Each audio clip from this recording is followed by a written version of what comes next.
नमस्कार,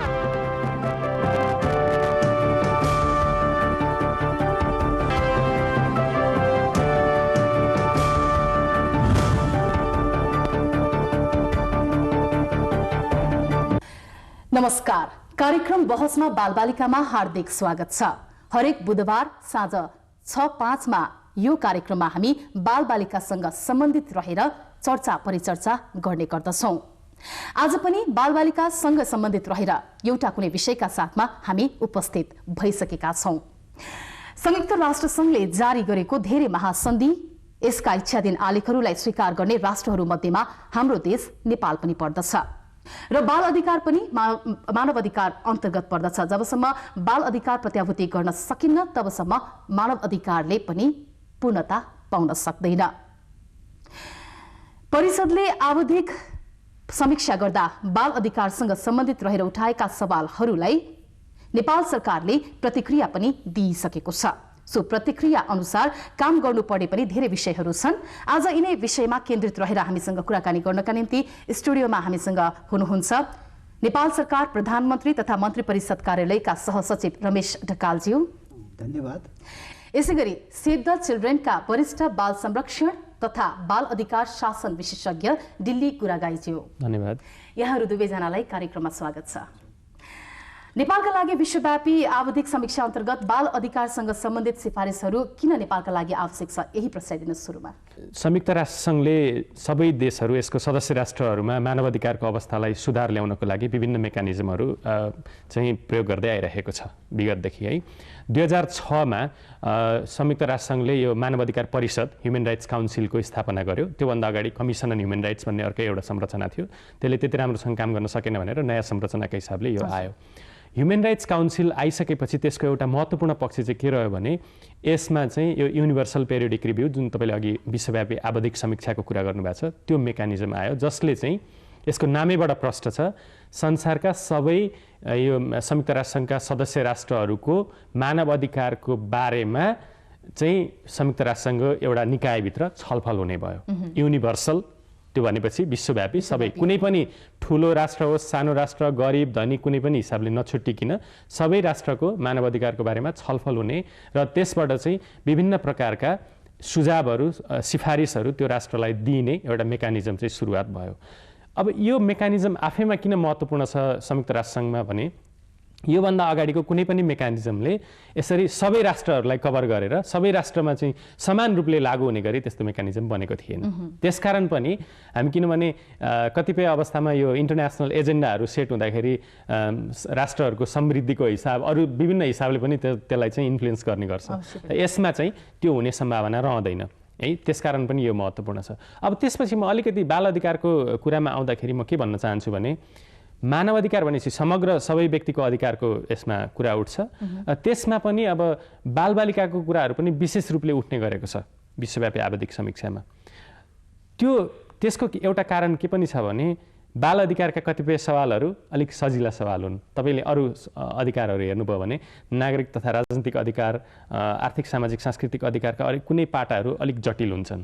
तर बाल अधिकारलाई चाहिँ यो इन्टरनेसनल्ली पनि युएनमा अलिक सजिलो अधिकारको रूपमा लिएको हुन्छ, त्यसकारण पनि यो कुराहरू उठ्ने गर्छन्। तर हामीलाई त्यो कुरा महत्त्वपूर्ण छैन कि हामीलाई के कुरा महत्त्वपूर्ण छ एज अ नेपाली सिटिजन, हामी नेपालको नागरिकको हिसाबले भने विश्वव्यापी आवधिक समीक्षाबाट जस्तोसुकै कुराहरू उठे पनि वास्तवमा त्यसको इम्प्लिमेन्टेसन गर्ने, कार्यान्वयन गर्ने र मानव अधिकारको वास्तविक अवस्था सुधार गर्नुपर्ने एउटा राष्ट्रमा हो, हाम्रो तहमा हो।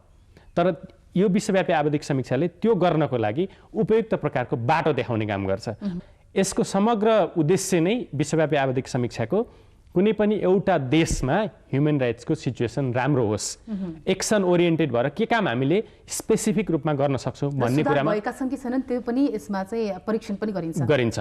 हामीले जति अपेक्षा गरेका छौँ, जति अपेक्षा गरेका थियौँ विश्वव्यापी आवधिक समीक्षाबाट त्यति सुधार चाहिँ भएको अवस्था छैन। हजुर हजुर, जस्तो कि नेपाल सरकारले आवधिक समीक्षामा उठाइएका बाल अधिकारसँग सम्बन्धित सवालहरूलाई चाहिँ कसरी लिएको छ? मानव अधिकारप्रतिको नेपाल राज्यको अविचलित प्रतिबद्धता छ। मानव अधिकारको सम्बन्धमा नेपालको आफ्नै राष्ट्रिय र अन्तर्राष्ट्रिय दायित्व छ र सम्भवतः विकासशील देशहरूमध्ये नेपाल मात्रै यस्तो देश होला जसले मानव अधिकारसँग सम्बन्धित लगभग 2 दर्जन अन्तर्राष्ट्रिय सन्धिहरूको यो मुलुक एउटा पार्टी भएको छ। निश्चित रूपले मानवाधिकारको एउटा अभिन्न अङ्गको रूपमा बाल अधिकार पर्दछ र नेपाल जब यो युनिभर्सल पिरियोडिक रिभ्यूको प्रक्रियाभित्र नेपालले आबद्धता जनाइसकेपछि खास गरी युनिभर्सल पिरियोडिक रिभ्यू अन्तर्गत नेपालको सन्दर्भमा विभिन्न सदस्य राष्ट्रहरूले विभिन्न प्रकारका सिफारिसहरू गरेका थिए। ती सबै सिफारिसहरू नेपालले एउटा गम्भीरतापूर्वक लिएको थियो र अहिले हामीले बाल अधिकारको सन्दर्भमा कुरा गर्दा मलाई लाग्छ लगभग 135वटा त्यस्ता सिफारिसहरूमध्ये 34वटा सिफारिसहरू बाल अधिकारसँग सम्बन्धित थिए र ती अधिकांश सिफारिसहरूलाई नेपाल सरकारले कार्यान्वयन गर्ने शर्तमा स्वीकार गरिएको थियो र कतिपय सिफारिसहरूलाई हामीले यसभन्दा अगाडि नै कार्यान्वयन गरिसकेका थियौँ, कतिपय कार्यान्वयनको प्रक्रियामा छन् र कतिपय सुझावहरूलाई कार्यान्वयन गर्ने हामीले वचनबद्धता प्रकट गरेका थियौँ र यसलाई म 2 भागमा अभिव्यक्त गर्न चाहन्छु। पहिलो कुरा, यो युनिभर्सल पिरियोडिक रिभ्यूभित्र नेपाल प्रवेश गर्नुभन्दा अगाडिदेखि पनि बाल अधिकार बाल न्यायको सन्दर्भमा नेपाल सरकारले प्रशस्त नीतिगत कानुनी कुराहरू संस्थागत कुराहरू र विभिन्न कार्यक्रमहरू सञ्चालन गर्दै आएको, त्यसलाई हामी प्री युपिआर रिभ्यू अन्तर्गतको स्टेजमा हेरौँ र यो युपिआर अन्तर्गतको सिफारिस भइसकेपछि खास गरी मलाई के लाग्छ भने नेपाल सरकारले जति पनि एउटा संरचना तयारी गरिसकेको थियो ती संरचना अनुसार तयार गरेका क्रियाकलापहरूलाई अगाडि बढाउने, जति पनि कार्ययोजनाहरू बनेका छन् त्यसलाई प्रभावकारी रूपले कार्यान्वयन गर्ने कुरामा नेपाल सरकार अहिले क्रियाशील भएर लागिरहेको छ र बाल अधिकारको सन्दर्भमा अहिलेको सन्दर्भमा नेपाल सरकारको स्थितिलाई भन्ने हो भने मलाई लाग्छ त्यस्ता धेरै सिफारिसहरू अधिकांश रूपमा हामीले एक हदसम्म कार्यान्वयन गरिसकेको अवस्था हो। अब यद्यपि अब अपेक्षित तहमा सबै सिफारिसहरू कार्यान्वयन भइसकेको अवस्था भनेर म भन्दिनँ, तर हामी कार्यान्वयनको प्रक्रियामा छौँ र त्यो कार्यान्वयनको प्रक्रियामा कतिपय अवस्थामा विद्यमान नीति कानुनमा सुधार गर्नुपर्ने अवस्था पनि छ। खास गरी अहिले हाम्रो बालबालिका सम्बन्धी ऐन जुन 2048 सालको ऐन छ त्यसलाई पनि परिमार्जन गर्ने कुरा थियो। त्यो परिमार्जन गर्ने कुरा पनि नेपाल सरकारले अगाडि बढाएर तत्कालीन मन्त्री परिषदको विधेयक समितिले त्यो नयाँ कानुनको विधेयकको मस्यौदालाई सैद्धान्तिक स्वीकृति दिइसकेको हो। हजुर, जस्तो कि डिलेजी तपाईँले के पाउनु भएको छ? सिफारिस गरिएका जति पनि सवालहरू छन् त्यसमा नेपाल सरकारको अहिलेसम्मको गम्भीरता कतिको देख्नु भएको छ? यसमा मेरो चाहिँ अलिकति उहाँसँग थोरै के कुरामा विमति छ भने जति गर्नुपर्ने हो त्यति हिसाबमा हामीले एचिभमेन्टहरू गर्न नसके हो कि भने जस्तो लाग्छ मलाई। जस्तै म अलिकति डेटाहरूको हिसाबले पनि कुरा गर्छु। 2011मा जब नेपालको यो युनिभर्सल पिरियोडिक रिभ्यू भयो त्यतिखेर चाहिँ नेपाललाई विभिन्न यो युएन मेम्बरहरूले 193वटा जम्मा रिकमेन्डेसन सिफारिसहरू दिएका थिए। त्यो 193 मध्ये नेपाल सरकारले 145वटालाई स्वीकार गर्यो, 48वटालाई स्वीकार गरेन, अस्वीकार गर्यो, रिजेक्ट गर्यो। त्यो पनि अधिकार छ कुनै पनि सदस्य राष्ट्रलाई, त्यो अस्वीकार गर्यो। त्यो हदसम्म त्यो ठिक छ। तर अहिले हामीले केही समय अगाडि यो युनिभर्सल युपिआर इन्फो भन्ने एउटा संस्था छ, यो जेनेभामा बसेर काम गर्ने संस्था हो र धेरै नेपाली सङ्घ संस्थाहरूसँग उसले चाहिँ सूचना लिएको आधारमा एउटा चाहिँ रिपोर्ट निकालेको छ। नेपालमा यसको अवस्था के भयो त भनेर उसले चाहिँ कति रिकमेन्डेसनहरू चाहिँ इम्प्लिमेन्टेसन कार्यान्वयन भयो, कति भएनन् भन्ने हिसाबले एउटा ओभरअल डेटा दिएको छ। त्यो डेटाको हिसाबले हेर्दाखेरि चाहिँ उसले के भन्छ भने 4वटा फुल्ली इम्प्लिमेन्टेसन भयो, पुरै कार्यान्वयन भयो, 59वटा पार्सियल्ली इम्प्लिमेन्टेड भयो, त्यसपछि 130वटा चाहिँ इम्प्लिमेन्टेसन नै भएन। अब त्यसमा हामीले नेपाल सरकारले पहिले नै रिजेक्ट गरेकोलाई हटायौँ भने त्यसमा त्यसको निम्ति लायबिलिटी छैन नेपालको, त्यो हटायौँ भने पनि 82वटा समग्रमा रिकमेन्डेसनहरू चाहिँ इम्प्लिमेन्टेसन भएको छैन भन्ने चाहिँ युपिआर इन्फोको त्यो रिपोर्टले देखाउँछ। र त्यो रिपोर्ट मैले पढेको छु। त्यो रिपोर्टमा जस्तो खालको लोजिक्सहरू राखिएको छ त्यो हेर्दा चाहिँ वास्तवमा त्यो रिकमेन्डेसनहरूमा काम भएको छैन भन्ने देखिन्छ। अब त्यो पार्सियल्ली इम्प्लिमेन्टेड भयो भनेको पनि हामीले जुन लेभलको जुन डिजायर्ड आउटकम हामीले खोजेको त्यो चाहिँ भेटिएन भन्ने हो। अब बालबालिकासँग सम्बन्धित कुरा मात्रै हेर्ने हो भने त्यसलाई त्यो 193बाट मैले अलिकति एनालिसिस गर्दाखेरि 34वटा रिकमेन्डेसनहरू चाहिँ one way or the other बालबालिकासँग सम्बन्धित थिए। त्यो मध्ये 31वटा चाहिँ नेपाल सरकारले स्वीकार गर्यो। अब हामी त्यो स्वीकार गरेकोलाई हेऱ्यो भने 2टा चाहिँ फुल्ली इम्प्लिमेन्टेड भनेर अहिलेको सूचनामा आएको छ। त्यसपछि पार्सियल्ली इम्प्लिमेन्टेड चाहिँ 11वटा भनेर छ र त्यो हेर्दाखेरि इम्प्लिमेन्टेसन नै नभएको स्वीकार गरेको तर इम्प्लिमेन्टेसन नगरेको चाहिँ 18वटा रिकमेन्डेसनहरू बालबालिकासँग सम्बन्धित छन्। अझै म फेरि अलिकति स्पेसिफिक रूपमा केमा जान्छु भने त्यो फुल्ली इम्प्लिमेन्टेड भनेको पनि कस्तो थियो भने युपिआरमा कहिलेकाहीँ के हुन्छ भने यो सदस्य राष्ट्रहरूले कुनै कुनै रिकमेन्डेसनहरू सुपरफिसियल हिसाबले दिएको हुन्छ। एउटा रिकमेन्डेसन यस्तो थियो जो चाहिँ यो सिआरसीको एउटा अप्सनल प्रोटोकल चाहिँ नेपालले रेटिफाई गर्नुपर्छ भनेर रिकमेन्डेसन आएको थियो। त्यो पहिले नै भइसकेको चिज थियो।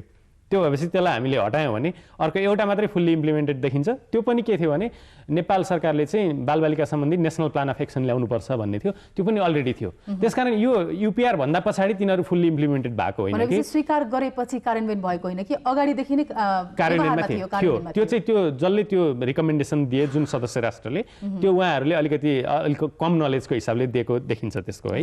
त्यो यसरी हेऱ्यो भने यो पार्सली इम्प्लिमेन्टेडबाट पनि हामी त्यति धेरै सेटिस्फाइड हुने अवस्था छैन। त्यसकारणले समग्रमा 18वटा त मैले भनिहालेँ, 31वटा मध्ये 18वटा त 50% भन्दा बढी त्यो चाहिँ अहिलेसम्म कार्यान्वयन नभएको अवस्था हेर्दाखेरि म के देख्छु भने एउटा ट्रेन्ड युपिआर जब हुँदै थियो नेपालको 2011 को जनवरीमा युपिआर हुँदा त्योभन्दा अलिकति अगाडिदेखि गभर्मेन्ट जस्तो तरिकाले यसमा लागेको थियो हैन, जसरी कन्सल्टेसन्सहरू भइरहेका थिए, विभिन्न सङ्घ संस्थाहरूसँग कुरा गर्ने, त्यसमा कसरी हामीले के सुधार गर्न सक्छौँ भनेर जुन एउटा तदारुकता थियो र त्यसको केही समय पछाडि पनि थियो त्यो। किनभने जनवरी 2011 मा युपिआरको मा छलफल भइसकेपछि नेपालले के गर्नुपर्ने थियो, त्यसको 6 महिनाभित्रमा केही रिकमेन्डेसनहरूको बारेमा चाहिँ नेपालले जवाफ दिनुपर्ने थियो।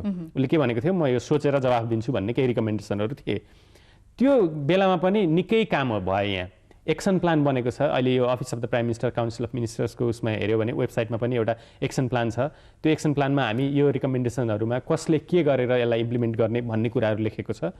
तर त्यो 2011 को जुन जुलाईभन्दा पछाडि यो कुरा चाहिँ त्यति राम्ररी फलोअप भएर गएन। त्यो अलिक बिर्सियो कि जस्तो मलाई फिल हुन्छ। हाम्रो संस्थालाई पनि त्यो फिल भएको छ। के भन्नुहुन्छ तपाईहरु त चुक्नु भयो जस्तो देखियो। हैन, चुकेकै भनेर म भन्दिनँ। यो बाल अधिकार अथवा मानव अधिकारको कार्यान्वयनको कुरा के हो भने कतिपय अधिकारहरूको पूर्ण उपभोगको स्थितिको बिन्दुमा हामी पुग्ने कुरा भइसकेपछि त्यसको पूर्ण कार्यान्वयन भएको मानिन्छ, सैद्धान्तिक रूपले पनि व्यावहारिक रूपले पनि।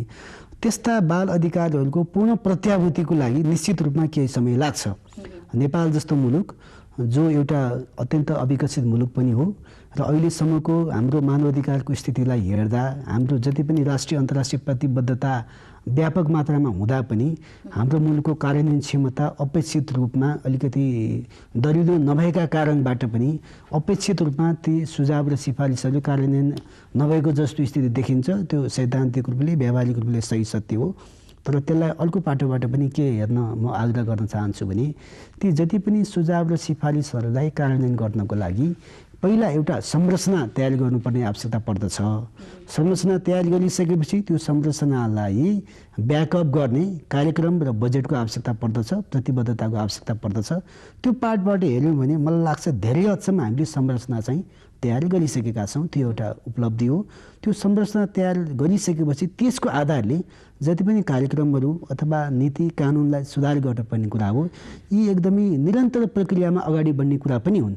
एउटै डेस्टिनेसन पोइन्टमा गएर हामीले सबै कुराहरू एउटै बिन्दुमा खोज्न पनि सक्दैनौँ। किनभने हामीले मानवाधिकारको कुरा गरौँ, बाल अधिकारको कुरा गरौँ, विश्वको कुनै पनि एउटा त्यस्तो मुलुक छैन जसले अन्तर्राष्ट्रिय बाल अधिकार सम्बन्धी जति पनि महासन्धिहरू छन् ती महासन्धिले प्रत्याभूत गरेका सबै अधिकारहरूलाई पूर्ण रूपमा उपभोग गर्ने वातावरण निर्माण गरिसकेको हो। त्यो छैन। त्यसको अर्थ त्यो होइन। मैले खालि एउटा व्यावहारिक यथार्थता के बताएको भने सम्बन्धित राज्यको मानवाधिकारसँग सम्बन्धित राष्ट्रिय अन्तर्राष्ट्रिय दायित्व पालना गर्नमा प्रतिबद्धता कति छ, क्रियाशीलता कति छ, काम कुन हदसम्म भइराखेको छ र त्यो कामबाट प्रगति भइराखेको छ कि छैन भन्ने कुरालाई हामीले आधार मानेर मूल्याङ्कन गर्नुपर्छ। यो दृष्टिकोणबाट मूल्याङ्कन गर्दा मलाई लाग्छ के छ भने हामी एकदमै निराशाको अवस्थामा चाहिँ छैनौँ, पक्कै पनि सन्तुष्टिको अवस्थामा पनि छैनौँ, यो हामी बिचको अवस्थामा छौँ। त्यसो भए ठिकै छ। स्वीकार गरिएका सवालहरूको हकमा चाहिँ कार्यान्वयनको अवस्था कहाँ छ, के छ? स्वीकार गरिएको सवालमा जस्तो होइन सरले पनि भन्नुभयो कि त्यस्ता कतिपय सुझाव र सिफारिसहरूको सन्दर्भमा नेपालले वास्तवमा 2047 सालको संविधानको यात्रा प्रारम्भ गरेदेखि नै मानवाधिकारको सन्दर्भमा जुन एउटा आफ्नो राष्ट्रिय दायित्वलाई व्यक्त गरेको थियो त्यो दायित्वलाई व्यक्त गरेको सवालमा कार्यान्वयन गर्दै आएको। वास्तवमा हामी अन्तर्राष्ट्रिय सन्धिको पार्टी हुनुभन्दा अगाडिदेखि पनि नेपालले मानवाधिकारको क्षेत्रमा नीति कानुन बनाएर आफ्नो हिसाबले क्रियाशीलता देखाउँदै आएको एउटा त्यो दृष्टिकोणबाट हेरौँ। अर्को युपिआर पछिको दृष्टिकोणबाट हेर्दाखेरि जस्तो भनौँ न, अब सशस्त्र द्वन्द्व उदाहरणको लागि सशस्त्र द्वन्द्वको क्रमबाट पीडित भएका प्रभावित भएका बालबालिकाहरूको पुनर्स्थापना गर्ने होइन, सामाजिकरण गर्ने लगायतका कुराहरू पनि छन्। त्यसको लागि हामीले जुन एउटा कार्ययोजना बनायौँ त्यो कार्ययोजना अनुसार धेरै कामहरू पनि शान्ति तथा पुनर्निर्माण मन्त्रालयबाट भइराखेको छ। त्यो एउटा महत्त्वपूर्ण उपलब्धि हो जस्तो मलाई लाग्छ। अब सबै सिफारिसको A to Z हामीले हेर्ने हो भने उहाँले ठिकै भन्नुभयो, एकदमै अपेक्षित लेभलमा कार्यान्वयन भएको अवस्था चाहिँ होइन, तर कार्यान्वयनको क्रममा सरकार अगाडि बढिरहेको छ। त्यो अगाडि बढ्ने क्रममा सरकारले विभिन्न नीति कानुन संस्थाहरू खडा गर्दै आफ्ना क्रियाकलापहरू सञ्चालन गर्दै आइरहेको छ। यी सवालहरूलाई पूरा गर्न नागरिक समाजको भूमिका चाहिँ कस्तो हुनुपर्छ? हरेक मानवाधिकारको बारेमा जस्तै हामी कति वर्षमा कहाँ पुग्ने भनेर बेन्चमार्क गरेर टार्गेट्सहरू सेट गरेर अगाडि जानु चाहिँ आवश्यक छ। त्यो टार्गेट नभएको हो नेपाल सरकारसँग? म भनिहाल्छु त्यो टार्गेट नेपाल सरकारसँग निश्चित छ। जस्तो म एउटै अहिले उदाहरण दिन चाहन्छु। यी सबै किसिमका मानवाधिकार त्यसभित्र बाल अधिकारभित्र पनि पर्छ। जस्तो हामीसँग राष्ट्रिय मानवाधिकार कार्ययोजना पनि छ, अरूको हामी पनि बनाउन लागिरहेका छौँ। त्यसमा कम्तीमा 5 वर्षको लागि नेपाल सरकारले के गर्ने, कार्यान्वयनको सूचक के हुने, अनुगमनको सूचक के हुने, हामी कुन बिन्दुबाट प्रस्थान गरेर कुन बिन्दुमा पुग्ने भन्ने कुरा चाहिँ हामीसँग अलरेडी एक्सन प्लान छ। टार्गेट चाहिँ हामीले फिक्स गरिसकेको, त्यो टार्गेट फिक्स गर्न चाहिँ हामी चुकेको अवस्था होइन। तर समस्या के हो भने त्यो टार्गेट फिक्स गरिसकेपछि पनि त्यो फिक्स गरिएको टार्गेटलाई प्रभावकारी रूपले कार्यान्वयन गर्न सक्ने हामीसँग एउटा दरिलो संयन्त्र नभएको अवस्था चाहिँ पक्कै हो। त्यो हुँदाखेरि म त्यो कुरामा उहाँको स्वीकार गरेँ होइन। अब किनभने टार्गेट्स चाहिँ यो युपिआरको एक्सन प्लानमा पनि छ। कुन मन्त्रालयले के गर्ने, कुन मन्त्रालयले सपोर्ट गर्ने र त्यसको इन्डिकेटर के हुन्छ, एचिभ भयो कि भएन भन्ने इन्डिकेटर के हुन्छ भन्ने कुरासम्म पनि युपिआरको एक्सन प्लानमा छ। अलिकति कुरा के मात्रै हो भने त्यसपछि त्यो एक्सन प्लानलाई फेरि फर्किएर हेरियो कि हेरिएन भन्ने हिसाबले चाहिँ अलिकति सवालहरू उठ्न सक्छ। मैले दुईवटा कुरा जोड्न चाहन्छु। बिचमा एउटा के अपर्च्युनिटी थियो भने युपिआरमा यद्यपि त्यो चाहिँ कम्पलसरी होइन, अनिवार्य चाहिँ होइन, तर विभिन्न देशहरूले चाहिँ भोलन्टरी रिपोर्ट भनेर मिड टर्ममा बुझाउने चलन छ।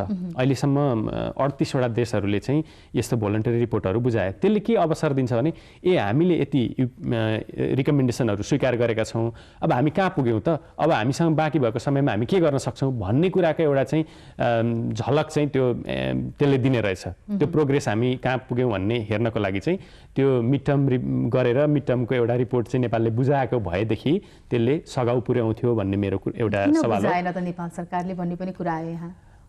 यो उहाँले नै भन्नुभयो, यो भोलिन्टरी रिपोर्ट बुझाउने चाहिँ सम्बन्धित राष्ट्रको स्वैच्छिक दायित्वको कुरा हो होइन, अनिवार्य दायित्वको कुरा होइन। अब हामीले भोलिन्टरी रिपोर्ट नबुझाएको एउटै कारण के हो भने कि युपिआरको प्रक्रियाभित्र हामी आबद्ध भइसकेपछि नेपालको सन्दर्भमा जति पनि सिफारिसहरू प्राप्त भएका थिए ती सिफारिसहरूलाई हामीले कसरी कुन प्रक्रियाबाट कसले कार्यान्वयन गर्ने, कसले अनुगमन गर्ने भन्ने विषयमा हामीले जब प्लान अफ एक्सन बनायौँ, त्यो कार्यान्वयनको प्रक्रियामा ल्यायौँ र त्यसको हामीले समीक्षा पनि गरिएका छौँ र त्यो प्लान अफ एक्सनको अहिलेसम्मको कार्यान्वयनको स्थिति के हो भनेर हामीले सार्वजनिक पनि गरेका छौँ। त्यो दृष्टिकोणबाट हामीले युपिआरमा प्रवेश गरिसकेपछि अहिलेसम्म के गर्यौँ भन्ने कुरालाई हामीले राष्ट्रिय रूपमा चाहिँ बाहिर प्रभावित गरिसकेको विषय भएका कारणबाट अब स्वैच्छिक रूपमा त्यो दायित्व भएका कारणबाट त्यहाँ नबुझाउँदा पनि सारभूत फरक पर्दैन भन्ने दृष्टिकोणबाट नबुझाइएको अवस्था हो। अब यसैमा म अलिकति के थपौँ भने अब फेरि नेपालको दोस्रो साइकलमा रिभ्यू हुँदाखेरि त्यो 2015 को अक्टोबर नोभेम्बरको session 23rd session of the human rights council त्यसमा हुन्छ। त्यसको रिपोर्ट चाहिँ 2015 को जुलाईमा नेपालको रिपोर्ट ड्यू हुन्छ, सरकारको तर्फबाट पठाउने रिपोर्ट है। अब त्यो हामी जब नेपाल दोस्रोचोटि युपिआरमा रिभ्यूमा पर्छ नि त्यतिखेर चाहिँ योभन्दा अगाडिको रिकमेन्डेसन्सहरूको स्थिति के हो, त्यसको इम्प्लिमेन्टेसनको स्थिति के हो भन्ने कुरा चाहिँ एउटा महत्त्वपूर्ण हिसाबले दोस्रो साइकलमा हेरिन्छ। त्यसकारण पनि यो के महत्त्वपूर्ण छ भने अहिलेको जति समय हामीसँग बाँकी छ त्यसमा पनि एउटा अहिलेको यो 11 को युपिआरको रिकमेन्डेसन एउटा के थियो भने नेपाल सरकारले चाहिँ पार्टिसिपेटरी प्रोसेसबाट फलोअप गर्नेछ भन्ने रिकमेन्डेसन थियो। त्यो चाहिँ नेपालले स्वीकार गरेको थियो। त्यो हुँदाखेरि सबैको एउटा सहभागितामा अहिले पनि फलोअप गरेर हेरौँ कहाँ पुगेको छ भन्ने हेरौँ र बाँकीको समय जति छ त्यो बाँकीको समयमा त्यसलाई अझै राम्रोसँग कसरी सबैको सहकार्यमा बाँकी भएका रिकमेन्डेसन्सहरूलाई गर्न सकिने जति होइन हाम्रो रिसोर्सले भ्याउने जति त्यसलाई अप्टिमल युज गरेर कसरी गर्न सकिन्छ भन्ने कुरा हेऱ्यो भने अब आउने साइकलमा पनि एउटा नेपाल दरिलो अवस्थामा रहन्छ। अर्को आवधिक समीक्षा आउँदा यी सवालहरू नेपाल सरकारले पुरा गरिसक्छ होला त? जब हामी अर्को आवधिक समस्या 2015मा प्रतिवेदन पेश गर्दैछौँ, अब त्यो बिचमा जति पनि सिफारिसहरू प्राप्त भएका ती सबै सिफारिसहरू पूर्ण रूपमा कार्यान्वयन हुन्छ अथवा भएको हुनेछ भनेर म अहिले भन्न सक्ने अवस्थामा छैन। तर मलाई के लाग्छ भने नेपाल सरकारले उहाँले पनि भन्नुभयो कि 2015 को आवधिक रिपोर्ट तयार गर्ने क्रममा हामी जुटिसकेका छौँ आन्तरिक रूपमा, र हाम्रो आन्तरिक रूपमा गृहकारी भइसकेपछि निश्चित रूपमा सम्बद्ध सरकारवालाहरूसँग पनि हामी व्यापक मात्रामा परामर्श गरेर यो प्रक्रियालाई अगाडि बढाउँछौँ। जसरी यसभन्दा अगाडि 2011 को रिपोर्ट हामीले पेश गरेका थियौँ त्यही प्रक्रियाबाट नै हामी जान्छौँ भन्ने कुरा चाहिँ म यहाँ जानकारी दिन चाहन्छु र विश्वास दिलाउन पनि चाहन्छु। आजलाई कार्यक्रममा बहसमा बालबालिकाको समय सकिसकेको छ। अर्को हप्ता हामी फेरि बालबालिकासँग सम्बन्धित रहेर कुनै एक विषयमा केन्द्रित रहेर छलफलका साथमा उपस्थित हुने नै छौँ। आजलाई बहसमा बालबालिकाको सम्पूर्ण युनिटका साथमा म रूपा खड्का पनि आज्ञा चाहन्छु। नमस्कार।